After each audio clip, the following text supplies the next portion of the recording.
Hello friends, once again to my channel Arnab's A to Z content. Welcome once again. I am Arnab Das, a professional blogger, YouTuber, and and a digital marketing professional with having 7 years of experience in the field of content writing. Today I will share one of the important topics with you, that why writing blogs on personal finance and investing is profitable for you for your website. And right now people are investing in stocks from various platforms, various mediums. I will not tell anything wrong about them. All the platforms are there from where you can make investments and can earn money from stocks. But there are certain rules, there are certain tricks that you can follow while investing on stocks or writing blogs on stocks.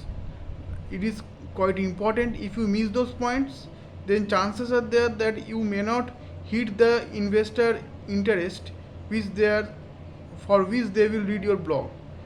Today I will discuss, let's begin some of the pain points which you need to understand while you need to understand while writing contents on blogging on personal finance and investments. Okay, so let's get started. The first thing is that whenever you are investing in blogs, whenever you are writing a blog on stocks, first tell your target audience that what is the current status of the company.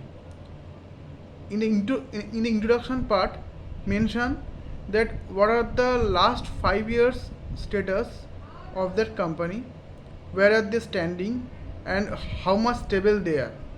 In the body part, mention the chances of profitability of this company, what is the current financial status of this company, whether the company is indebted to any high liability or not, and which products and services of the company is giving its maximum profitability over the last 5 years. So these are some of the basic steps which you have to follow while writing contents on stocks or shares, investments, personal financing. And remember one thing, that whenever you are writing blogs on stocks and financing, always maintain the statistics, always give the statistics on your writing. It will help the readers to understand that whether your blog is authentic or not, whether you are presenting your blog with current data or not, and what are the chances of future prospects of these stocks in the market.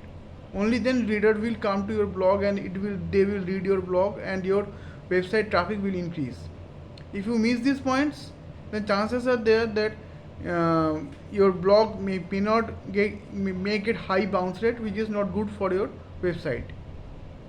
So these are some of the crucial points.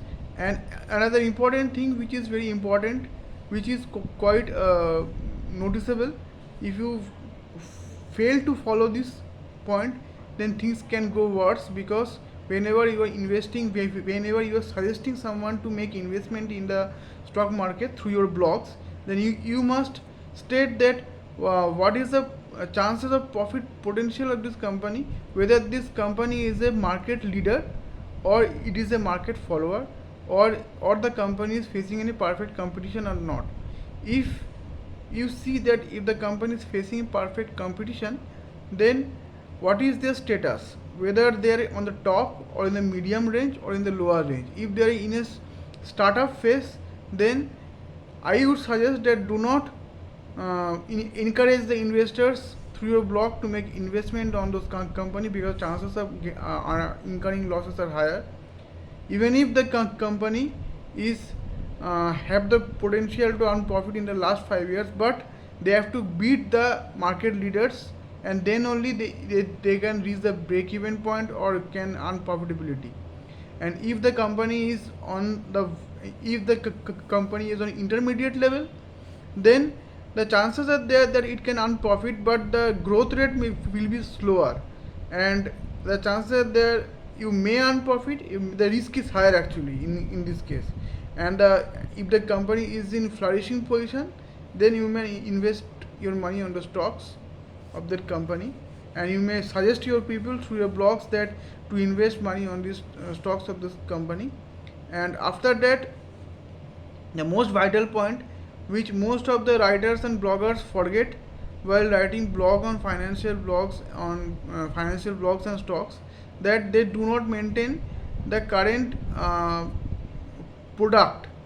They does not, we most of the time we fail to mention that which stocks and which uh, mm, product or service of the company is earning more profit compared to its other products and other brands of this company.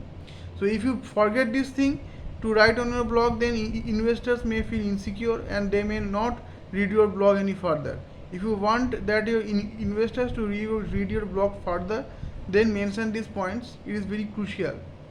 And lastly, after giving the conclusion, a complete synopsis of your blog regarding the financial status of this company, you can write a disclaimer that if your website is not a dedicated website to any blogs or articles which relates to stocks all the time or provide the news to stocks all the time, and provide a disclaimer that all the stocks are subject to market risk, and please read the uh, current market trend properly before making any investments. It will be a caution part which can save you from any blacklisting on the part of Google, because Google is very much smart in this regard.